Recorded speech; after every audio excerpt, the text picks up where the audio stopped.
আগামীকাল 1 জুলাই এবং 5 আগস্ট গত বছর ওই দিনেই শেখ হাসিনা পালিয়ে যেতে বাধ্য হয়েছে। আমাদের ব্যাপক আন্দোলন ছিল, সংগ্রাম ছিল, আমরা নির্যাতিত ছিলাম। ফ্যাসিস্টের রক্তচক্ষুকে উপেক্ষা করেই আমরা সবাই সে আন্দোলনে এক এবং ঐক্যবদ্ধ ছিলাম। এই গত একটা বছর আমরা বারবার চেয়েছি, এখনও চাচ্ছি ইনশাল্লাহ, যে একটা সুদৃঢ় ঐক্য, যে ঐক্যের মাধ্যমে সুন্দর একটা বাংলাদেশ গড়ার লক্ষ্যে আমরা কাজ করব এবং করছি।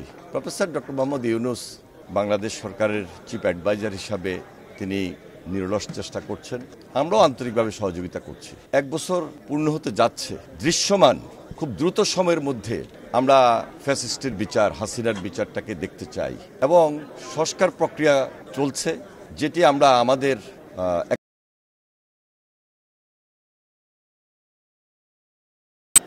ওই কাঙ্ক্ষিত লক্ষ্যে পৌঁছতে হলে একটা গণতন্ত্রের বীজ শক্তিশালী করার মধ্য দিয়ে জনগণের সরকার প্রতিষ্ঠিত হওয়া, সেজন্য নির্বাচন আমরা আশা করছি একটা উপযুক্ত সময়, ফেব্রুয়ারি মাস, রমজানের আগে একটা সবাইকে নিয়ে শান্তিপূর্ণ, নিরপেক্ষ, উৎসবমুখর নির্বাচন হবে। আমি এই জুলাই আগস্ট গণ অভ্যুত্থান 2024 আজকের এই দিনগুলোর শুরুতে শহীদ পরিবারকে, গুমখুন পরিবারের প্রতি আমি শ্রদ্ধা নিবেদন করছি, সমবেদনা জানাচ্ছি। তাদের যে প্রত্যাশা, আমরা আশা করছি এই সরকারের নেতৃত্বে এই ধারাবাহিকতা থাকবে এবং নির্বাচন পরবর্তী জনগণের সরকার প্রতিষ্ঠিত হবে, দায়িত্ব বাড়বে। নির্বাচিত সরকার দায়িত্ব নিয়েই এই সরকার যেটি আসবে, তাদের বড় দায়িত্ব হবে এই শহীদ পরিবার, গুমখুন পরিবার, যারা দীর্ঘদিন আন্দোলন সংগ্রাম করেছে, দৃষ্টিশক্তি হারিয়েছে, পঙ্গুত্ব বরণ করেছে, সবার দিকে বিশেষভাবে নজর রাখা। আমরা মনে করছি যে একটা অধিদপ্তর হতে পারে, একটা সংস্থা হতে পারে, একটা কমিশন গঠন করা হতে পারে, করাটাও দরকার। সুতরাং সব কিছু মিলে সবার ঐক্যবদ্ধ এবং ঐক্যের জায়গাটা সুদৃঢ় হওয়া আমাদের মধ্যে জরুরি। মতভেদ থাকবে, প্রতিযোগিতা থাকবে, বাধা থাকবে, বিপত্তি থাকবে, কিন্তু কোনো ষড়যন্ত্র আমাদেরকে যেন ঘায়েল না করতে পারে, সেই দিকটা সবার দায়িত্ব।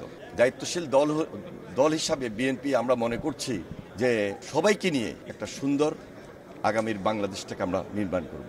দেখুন, আমরা রাজনীতির পাশাপাশি একটা মানবিক দিক, একটা সামাজিক দিক এবং এই পরিবারগুলোর কথা চিন্তা করে আমরা বিএনপি পরিবার একটা সেল গঠন করেছি।